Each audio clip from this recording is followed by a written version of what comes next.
gostaria de definir o que a própria Comissão de Valores Mobiliários, a CVM, ela define e afirma o que são ativos virtuais, no caso, criptomoedas. Vou ler para vocês. Ativos virtuais, protegidos por criptografia, presentes exclusivamente em registros digitais, cujas operações são executadas e armazenadas em uma rede de computadores. Há situações onde os criptoativos podem ser caracterizados como valores mobiliários, por exemplo, quando configuram um contrato de investimento coletivo. Nessa situação, a oferta deve ser realizada de acordo com a regulação da CVM. Quando se tratar apenas de uma compra ou venda de moeda virtual, exemplo Bitcoin, a matéria não é da competência da CVM. Como o Bitcoin e outros criptoativos, eles estão sendo muito utilizados pelos piramideiros e pelos fraudadores para lavagem e ocultação de bens, é importante a gente dar enfoque a esse tipo de ativo. Esse ativo financeiro, o criptoativo, é um ativo virtual na definição da Comissão de Valores Mobiliários. O principal deles é o Bitcoin. Como ele é um ativo que é muito utilizado não só para atrair novos clientes para a pirâmide, ele é um ativo que está na moda e ele às vezes é utilizado como um chamariz, como uma isca para o investidor ou trader iniciante. Mas ele também é utilizado pelo fraudador para lavagem de dinheiro e ocultação de bens. O fraudador utiliza desses mecanismos para dificultar a devolução do dinheiro. Então, a primeira sugestão que a gente daria no passo a passo da recuperação de ativos é, primeiro, a vítima identificar a fraude. Eu chamo de identificar a fraude, ela ter ciência de que está sendo fraudada. Porque às vezes a fraude ela é tão elaborada, tão sofisticada, que a pessoa demora a perceber que ela está sendo vítima de fraude. Como, por exemplo, um contrato de investimentos em que você vai ficar meses sem receber, sem sacar o seu dinheiro. Ora, isso não faz nenhum sentido. Geralmente as empresas, as corretoras, em alguns casos de empréstimos para bancos, de investimentos em LCD ou debêntures, existe um prazo de resgate. Se você não obedecer esse prazo, você vai perder o seu rendimento, a sua aplicação financeira, ou talvez até pagar mais impostos, pagar mais tributos por conta do investimento por um prazo menor, por um prazo mais curto. Mas você jamais perde o principal. Então desconfia sempre daquela empresa que diz que o seu dinheiro está preso, que você não pode resgatar. Isso não existe, o dinheiro é seu, você pode resgatar a hora que você quiser. Se você for impedido de resgatar, não acredite muito em promessas que adiam o resgate. Daqui a um mês, aí você espera um mês, depois eles pedem mais um mês. Gente, não acredita nessa. Então, se isso acontecer, você tem que identificar a fraude, você tem que reconhecer que houve fraude. Então, a parte mais difícil, a parte mais chata, é quando o investidor ou trader iniciante, ele se depara com a situação de que ele foi vítima de fraude.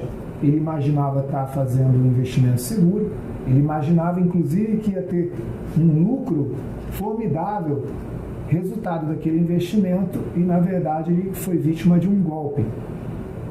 A partir do momento que ele reconhecer isso e superar a fase da negação, que é muito comum em algumas vítimas de estelionato, já houve casos em que a gente mostrou para a vítima uma sentença que condenava o fraudador por estelionato e a vítima dizia que não, ele prometeu, ele vai devolver o dinheiro. Eu fui no escritório dele, inclusive a secretária estava chorando porque alguém da família dele tinha falecido. Coisas que os fraudadores, são desculpas que os fraudadores inventam para não te pagar. Então, a partir do momento que você reconhece que foi fraudado, a segunda etapa é realizar due diligence, ou diligências investigatórias. As diligências investigatórias, nada mais são do que uma investigação privada, absolutamente legal, prevista no Brasil em várias leis de compliance, leis de conformidade com a lei, como a lei anticorrupção, no caso dos advogados, o provimento 188 de 2018 da OAB Federal, que garante aos advogados o direito de realizar diligências investigatórias ou investigação defensiva, inclusive notificando pessoas a prestar esclarecimentos, solicitando informações. É claro que as pessoas também têm direito a não prestar esclarecimentos, a não responder aos seus e-mails, às suas cartas, ou fornecer dados. É direito de todo mundo não fazer prova contra si próprio, mas as pessoas têm direito de realizar uma pesquisa sobre as pessoas e organizações que são suspeitas de terem praticado uma fraude contra elas.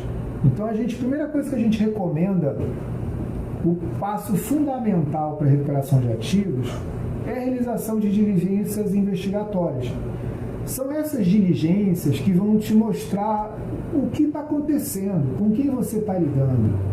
Às vezes você é apenas uma das vítimas de um grupo de 10, de 20, de 30, de 100, de 1 milhão. Então, a primeira coisa é você saber o que está acontecendo, quem são as vítimas, quem são os fraudadores, onde eles estão, quais são as estratégias de fraude, quantas pessoas eles já enganaram, quais valores eles já arrecadaram com a fraude, onde estão custodiados esses valores. O velho princípio, follow the money, siga o dinheiro. Seguindo o dinheiro, suas chances de recuperação de ativos é bem maior. Então, o principal passo são as diligências investigatórias. Quer falar um pouco, Paulo, sobre a tua experiência com essas diligências investigatórias? Posso falar um pouco. Essas diligências são, eu diria, de importância fundamental para qualquer estratégia jurídica ou outra qualquer. Se você não souber aonde está o mapa do tesouro, digamos assim, em linguagem bem popular, você não vai ter sucesso na sua recuperação desses ativos. Faz parte de uma nova era da advocacia, que eu chamo de advocacia estratégica de inteligência, em que você pode e deve, através desses provimentos, dessas normas que nos possibilitam, profissionais do direito, a buscar e saber aonde estão os ativos e o dinheiro que foi roubado. Por exemplo, como nós iremos pedir uma busca e apreensão, ou seja, uma penhora, um arresto de bens móveis ou imóveis, se a gente não sabe aonde estão esses bens. Então é de fundamental importância fazer uma análise e uma diligência investigativa preliminar muito bem fundamentada para que você possa depois atacar esses pontos. É como se fosse, na linguagem de guerra, um mapa estratégico do campo de batalha, onde você vai ter as munições corretas para, na hora H e na hora certa, você poder atacar. As diligências investigatórias, também chamadas de investigação defensiva, se constitui na principal tática de toda a estratégia de recuperação de ativos. É porque a partir dessa investigação privada é que o profissional de recuperação de ativos ele vai definir a sua estratégia, ele vai identificar quem são os fraudadores, quem são as vítimas, quais recursos tecnológicos que os fraudadores estão utilizando, quais os mecanismos de lavagem de dinheiro e ocultação de bens esses fraudadores estão utilizando. Somente uma diligência investigatória robusta é que vai dar subsídios ao profissional de recuperação de ativos para ter realmente eficácia na recuperação de ativos, para efetivamente resgatar o dinheiro roubado de fraude.